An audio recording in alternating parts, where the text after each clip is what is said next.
सोचिए जरा, एक ऐसी हीरोइन जिसने अपने बंगले के पीछे ऐसा कांटा लगाया कि खुद ही गाने लगी। बंगले के पीछे तेरी बेरी के नीचे हरे पिया हरे हरे हरे पिया। अब जरा इमेजिन कीजिए एक ऐसी हीरोइन जिसके प्यार में शशि कपूर साहब इतने खो गए कि खत लिखने बैठ गए। लिखे जो खत तुझे वो तेरी याद में हजारों रंग। मतलब भाई साहब, इधर आशा जी ने आंख मारी, उधर हजारों रंग के नज़ारे लिख डाले। इतना ही नहीं, इस हसीना की फिल्में इतनी सुपर डुपर हिट होती थी कि पब्लिक ने नाम रख दिया हिट गर्ल। भीड़ और हीरोइन का नाम हिट मशीन। और जनाब, ये वही हीरोइन है जो अपने हीरो से मिलने मंदिर जाने का बहाना बनाती थी। मैं तुझसे मिलने आई मंदिर जाने के बहाने। यानी अब मंदिर में भगवान के दर्शन हो ना हो, हीरो के दर्शन तो पक्के। जी हाँ दोस्तों, हम बात कर रहे हैं 60, 70 और 80 के दशक की सबसे हसीन, सबसे हिट और सबसे दिलफेक अदाकारा आशा पारेख की।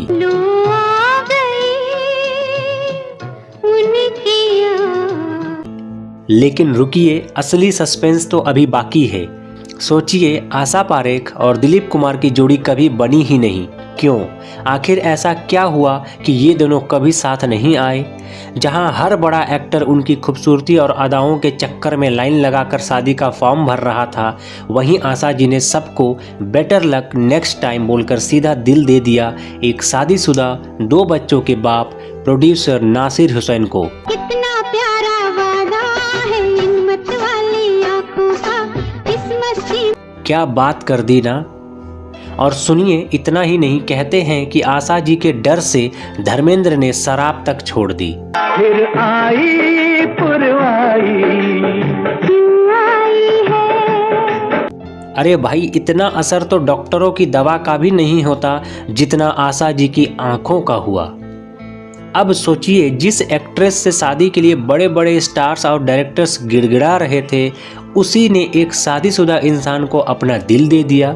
लेकिन उसका घर तोड़ा नहीं, बल्कि खुद ही जिंदगी भर अकेली कुंवारी रही। ये शाम मस्तानी मदहोश की। यही तो है असली कहानी। और फिर जिंदगी भर गाती रह गई।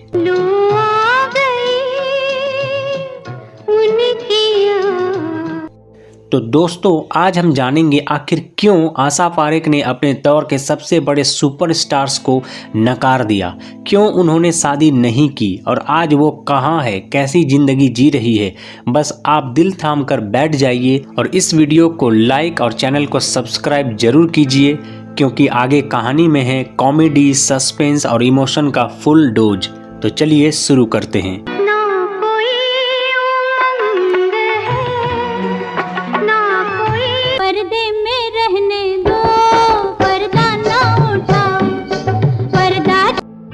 आपको बता दें, आशा पारेख का जन्म 2 अक्टूबर 1942 को गुजरात के एक छोटे से शहर में हुआ था।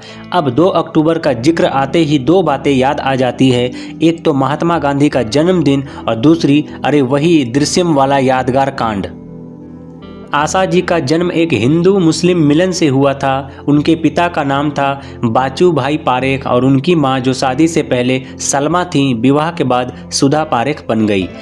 बचपन में आशा का सपना डॉक्टर बनने का था, लेकिन उनकी मां ने उन्हें समझाया, बेटा तुम्हारा जन्म लोगों की धड़कन चेक करने के लिए नहीं हुआ, बल्कि लोगों की धड़कनें बढ़ाने के लिए हुआ है। वाह, क्या शानदार सोच थी। छोटी उम्र से ही आशा को नृत्य का बहुत शौक था। उनकी मां ने उन्हें बचपन से ही कथक नृत्य की शिक्षा दिलानी शुरू कर दी। धीरे धीरे आशा इतनी बेहतरीन क्लासिकल डांसर बन गई कि बहुत कम उम्र में ही वे बड़े बड़े मंचों पर प्रस्तुति देने लगी। इसी तरह एक बार स्टेज पर नृत्य करते हुए आशा पारेख पर मशहूर फिल्म निर्देशक बिमल राय की नज़र पड़ी। उन्होंने आशा को अपनी फिल्म में बाल कलाकार यानी चाइल्ड आर्टिस्ट के रूप में साइन किया। साल 1952 में आई फिल्म मां से आशा पारेख ने अपने फिल्मी करियर की पहली पारी शुरू की। हालांकि उनकी मां को न तो यह फिल्म पसंद आई और न ही अपनी बेटी का काम, लेकिन सच ये था कि अब निर्देशक और निर्माता उनकी प्रतिभा को पहचान चुके थे। जल्द ही आशा को लगातार फिल्मों में बाल कलाकार के रूप में ऑफर मिलने लगे। आशा पारेख एक के बाद एक बाप बेटी, आसमान, ज्वाला, अयोध्यापति, चैतन्य महाप्रभु जैसी कई फिल्मों में नजर आई। देखते देखते वह 8 से भी ज़्यादा फिल्मों में काम कर चुकी थी। लेकिन आशा की मां नहीं चाहती थी कि इतनी छोटी उम्र में ही उनकी बेटी पूरी तरह से फिल्मों में खो जाए और पढ़ाई लिखाई को भूल जाए। उन्होंने साफ कहा, पहले पढ़ाई पूरी करो, फिर हीरोइन बनने के सपने देखना। यह बात आशा ने मान ली और फिर उन्होंने आखिरी बार अपने ही नाम की फिल्म आशा में बतौर बाल कलाकार काम किया। इसके बाद आशा ने फिल्मों से थोड़ी दूरी बना ली और अपनी पढ़ाई पर ध्यान देने लगी। अब आशा पारेख पढ़ाई लिखाई तो कर रही थी, लेकिन अब उनका मन पढ़ाई में नहीं लग रहा था। उनके दिलो दिमाग में तो बस हीरोइन बनने का कीड़ा जाग चुका था। जैसे ही उनकी शुरुआती पढ़ाई पूरी हुई और वो 16 साल की हुई, उनसे रहा नहीं गया। उन्होंने सोचा, जब सपने पूरे करने हैं तो वह पर्दे पर ही पूरे होंगे, फिर मैथ्स, साइंस और इंग्लिश पढ़ने का क्या फ़ायदा। बात भी कुछ हद तक सही थी। बस फिर क्या था, आशा ने पढ़ाई को अलविदा कहा और सीधे हीरोइन बनने के सफ़र पर निकल पड़ी। किस्मत भी उनकी मेहरबान निकली। उन्हें एक साथ 3 फिल्मों का ऑफर मिल गया। उनमें से पहली फिल्म थी गूंज उठी शहनाई, जिसमें उनके हीरो थे राजेंद्र कुमार।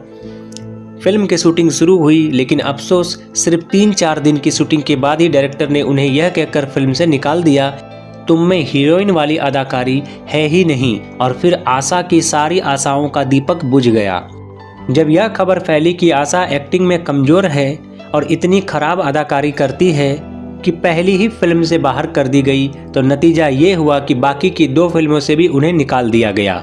उनके दिल की हालत कुछ ऐसी थी मानो कह रही हो। लेकिन दोस्तों, आशा पारेख ने हार नहीं मानी। वो अलग अलग डायरेक्टर्स और प्रोड्यूसर्स के ऑफिस के चक्कर लगाने लगी। इसी दौरान उनकी मुलाकात हुई आमिर खान के चाचा और मशहूर फिल्मकार नासिर हुसैन से। नासिर हुसैन ने आशा को देखते ही पसंद कर लिया और अपनी फिल्म में साइन कर लिया। फिल्म का नाम था दिल दे के देखो। और इस तरह साल 1959 में आशा पारेख ने शम्मी कपूर के साथ बतौर हीरोइन अपने फिल्मी करियर की शुरुआत की। यह फिल्म ज़बरदस्त हिट हुई। गानों की बात करें तो मज़ा ही आ गया। जब अच्छे बोल नहीं मिले तो गायक ने सीधा 2 का पहाड़ा गा दिया। कमाल की बात यह थी कि उस वक्त आशा पारेख सिर्फ 16 साल की थी और उनके हीरो शम्मी कपूर उनसे लगभग 25 साल बड़े थे, यानी उनकी पिता की उम्र के। और तो और शूटिंग के दौरान शम्मी कपूर की पत्नी खुद आशा को अपनी बेटी की तरह तैयार करती थी। आशा भी शम्मी कपूर को अंकल कहकर बुलाती थी। अब फिल्म में दोनों हीरो हीरोइन थे और पर्दे पर रोमांस कर रहे थे। ये तो केवल हिंदी फिल्मों में ही मुमकिन है। यानी सोचिए, पहली ही फिल्म में आशा को अपने बाप की उम्र के हीरो के साथ रोमांस करना पड़ा। और दिलचस्प बात यह थी कि यह फिल्म रिलीज हुई थी आशा पारेख के जन्मदिन के दिन ही, यानी 2 अक्टूबर को। 1959 की सफलता के बाद आशा पारेख का फिल्मी सफ़र तेजी से आगे बढ़ा। 1960 में वह पहली बार सुनील दत्त की हीरोइन बनी। फिल्म थी हम हिंदुस्तानी। यह फिल्म बड़ी हिट साबित हुई। खासकर इसका गाना इतना लोकप्रिय हुआ कि आज भी यह गीत 15 अगस्त और 26 जनवरी जैसे राष्ट्रीय पर्वों पर देशभक्ति गीत के रूप में बजाया जाता है। इसके बाद आशा पारेख की फिल्म घूंघट आई और यह भी सफल रही। फिर 1961 में आशा जुबली कुमार यानी राजेंद्र कुमार की हीरोइन बनी। फिल्म थी घराना। यह फिल्म बॉक्स ऑफिस पर धूम मचा गई। इसके गाने भी बेहद हिट रहे। राजेंद्र कुमार और आशा की जोड़ी ने दर्शकों का दिल जीत लिया। इस फिल्म में रामायण की कथा को भी जोड़ा गया था, जहां मंथरा नाराज बैठी थी और उसके पोते उसे मनाते हुए गा रहे थे। यह गीत भी बच्चों से लेकर बड़ों तक सबकी जुबान पर चढ़ गया। फिल्म इतनी बड़ी हिट हुई कि कई हफ्तों तक थिएटर्स में चलती रही। इसके बाद आशा एक बार फिर सुनील दत्त की हीरोइन बनी। फिल्म थी छाया। इस फिल्म का मशहूर गीत आज भी हर मौके पर गुनगुनाया जाता है। इसके बाद आई फिल्म जब प्यार किसी से होता है, जिसमें भी आशा पारेख ने दर्शकों का दिल जीता। फिर मनोज कुमार के साथ उनकी जोड़ी बनी फिल्म अपना बनाकर देखो में। मज़ेदार बात यह थी कि पहले के ज़माने में फिल्मों के नाम ही ऐसे होते थे मानो हीरो हीरोइन आपस में बातचीत कर रहे हों। इसके बाद आशा ने लगातार एक से बढ़कर एक फिल्मों में काम किया।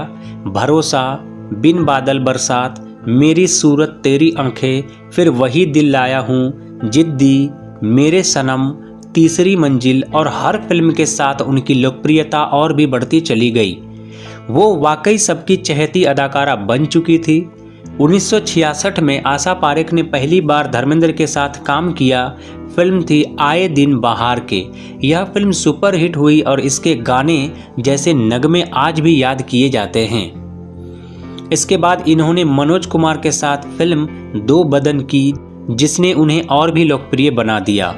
फिर उनकी जोड़ी राजेश खन्ना के साथ बनी फिल्म थी बहारों के सपने।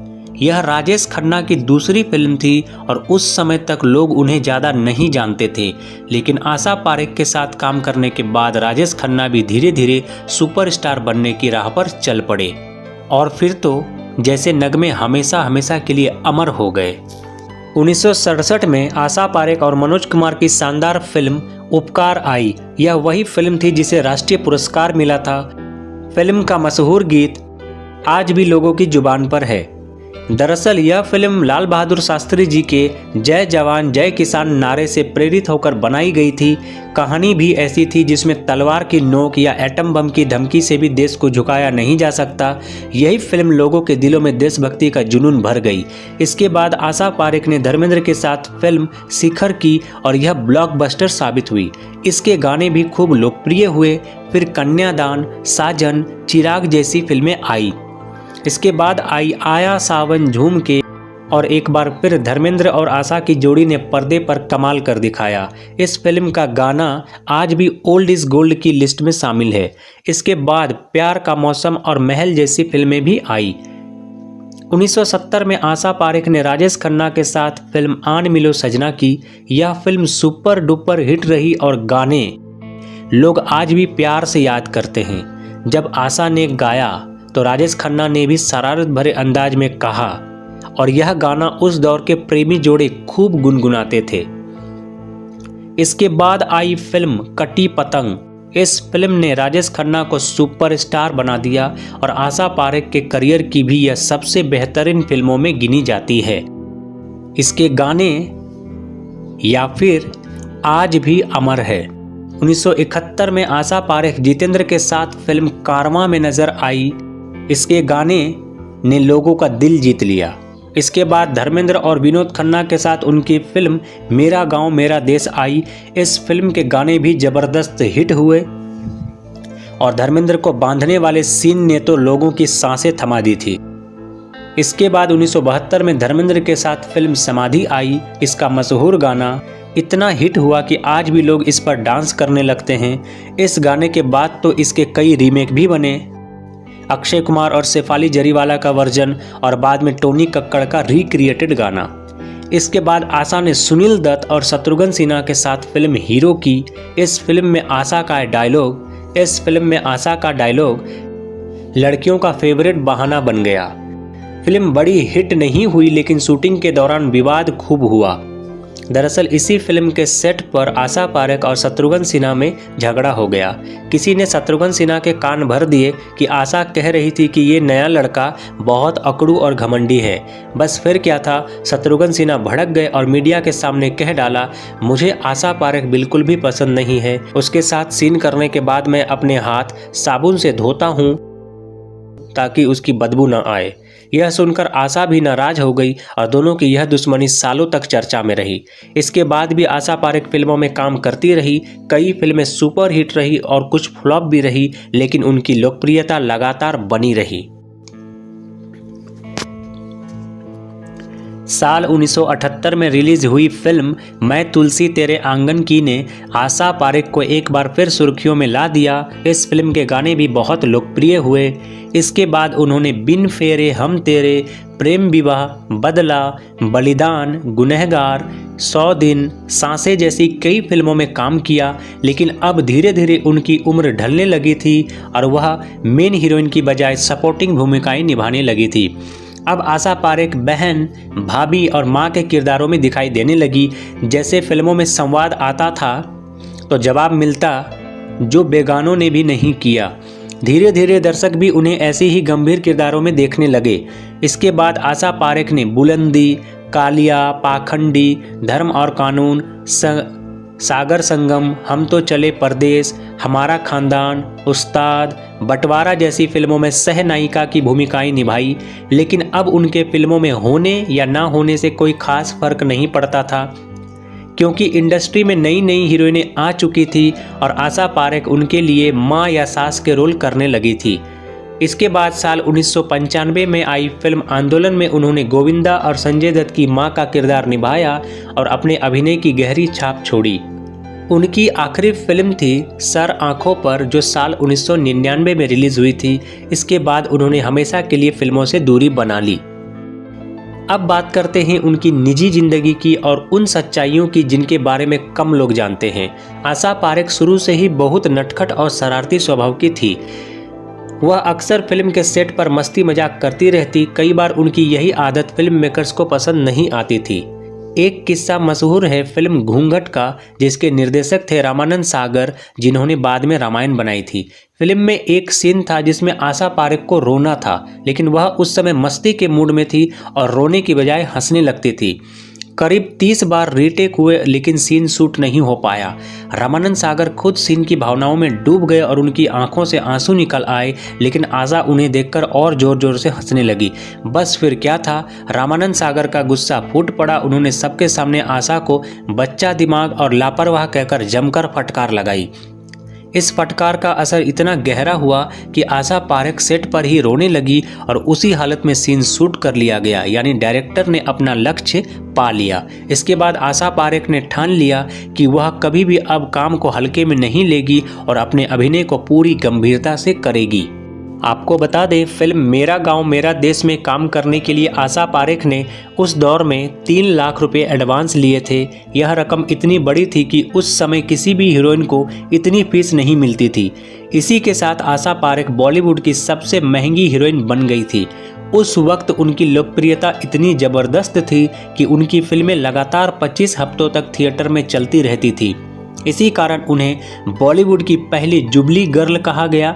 जैसे अभिनेता राजेंद्र कुमार को जुबली कुमार कहा जाता था, वैसे ही आशा पारेख बनी जुबली गर्ल। आशा का इतना नाम और दबदबा था कि कोई भी छोटा अभिनेता उनकी बात काटने की हिम्मत नहीं करता था। फिल्म में वही होता था जो वह चाहती थी। वह अपनी शर्तों पर काम करती थी और कई बार किसी दूसरी हीरोइन का सीन भी कटवा देती थी। राज कपूर उस समय बॉलीवुड का बड़ा नाम थे और लगभग हर हीरोइन उनके साथ काम करने का सपना देखती थी, लेकिन उनकी एक आदत थी कि वह फिल्मों में हीरोइन को बोल्ड और अंग प्रदर्शन वाले सीन करने के लिए मजबूर करते थे। यही कारण था कि आशा पारेख ने कभी भी राज कपूर की फिल्म में काम नहीं किया। उन्होंने साफ कह दिया कि वह किसी भी तरह का बोल्ड सीन नहीं करेंगी। यहाँ तक कि जब उनके करियर का ग्राफ नीचे जाने लगा, तब भी उन्होंने अपने असूलों से समझौता नहीं किया। इसी तरह दिलीप कुमार भी उस दौर के बड़े सुपरस्टार थे। हर अभिनेत्री उनके साथ काम करना चाहती थी, लेकिन आशा पारेख ने कभी दिलीप कुमार के साथ फिल्म नहीं की। कारण क्या था, यह केवल आशा ही जानती है। शशि कपूर आशा पारेख को बहुत पसंद करते थे और शायद उन्हें दिल से चाहते भी थे, लेकिन आशा ने कभी उन्हें उस तरह का मौका नहीं दिया। शशि कपूर जल्दी समझ गए कि आशा उन्हें केवल एक अच्छा दोस्त मानती है और उन्होंने अपने दिल की बात दिल में ही दबा ली। आपको बता दें, धर्मेंद्र के साथ आशा ने कई फिल्में की, लेकिन धर्मेंद्र की एक आदत आशा को बिल्कुल पसंद नहीं थी, शूटिंग से पहले शराब पीना। शराब की बदबू छिपाने के लिए धर्मेंद्र प्याज खा लेते थे। जब आशा को यह बात पता चली तो उन्होंने धर्मेंद्र को सख्त चेतावनी दी, अगर वह शराब पीकर शूटिंग पर आए तो वह सबके सामने उनका राज खोल देंगी और उनका करियर खत्म कर देंगी। इसके बाद धर्मेंद्र ने वादा किया कि वह कभी भी आशा के सामने शराब पीकर नहीं आएंगे। बॉलीवुड के तमाम हीरो उन पर फिदा थे, लेकिन आशा का दिल एक ऐसे शख्स पर आया जिसकी उम्मीद किसी को नहीं थी। फिल्म निर्माता नासिर हुसैन, जो आमिर खान के चाचा थे। आशा ने नासिर हुसैन की कई फिल्मों में काम किया और धीरे धीरे उनसे गहरा लगाव हो गया। लेकिन जब उन्हें बाद में पता चला कि नासिर शादीशुदा हैं और 2 बच्चों के पिता हैं, तो उनका दिल टूट गया। फिर भी आशा ने नासिर हुसैन से प्यार करना कभी नहीं छोड़ा, मगर उन्होंने कभी अपने दिल की बात उनसे नहीं कही, क्योंकि वह नहीं चाहती थी कि उनकी वजह से किसी और का परिवार टूटे। इसी सोच के चलते आशा ने जिंदगी भर शादी न करने का फैसला लिया। आशा पारेख ने बाद में खुद की एक प्रोडक्शन कंपनी आकृति भी खोली, जिन्होंने उन्होंने पलाश के फूल, बाजे पायल, कोरा कागज, दाल में काला जैसे कई टीवी सीरियल्स बनाए। वह 1994 से 2000 तक सिने आर्टिस्ट एसोसिएशन की चेयरपर्सन रही और बॉलीवुड की पहली महिला सेंसर बोर्ड प्रमुख भी बनी। सेंसर बोर्ड की चीफ के तौर पर उन्होंने कई फिल्मों के आपत्तिजनक सीन हटवाए।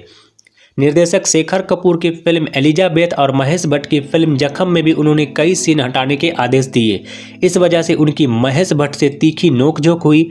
महेश भट्ट इतने नाराज हुए कि उन्होंने उनके घर के बाहर नारेबाजी तक की, लेकिन अंततः कोर्ट में उन्हें आशा से माफ़ी मांगनी पड़ी। इसके बाद 2002 में आशा पारेख इस पद से रिटायर हो गई। आज वह लगभग 82 वर्ष की उम्र में भी सिंगल हैं। वह फिल्मों से दूर रहकर सामाजिक कार्यों में अपना समय लगाती हैं। उनके नाम से एक अस्पताल और एक डांस एकेडमी भी है। आशा पारेख को उनके योगदान के लिए पद्म श्री, दादा साहब फाल्के अवार्ड और लाइफ टाइम अचीवमेंट अवार्ड जैसे बड़े सम्मान मिल चुके हैं। इस तरह आशा पारेख ने अपने अभिनय, अपने असूलों और अपने साहस से बॉलीवुड में एक अनोखी पहचान बनाई। वह सही मायनों में बॉलीवुड की असली जुबली गर्ल है। मिलते हैं अगले वीडियो में। Thank you so much.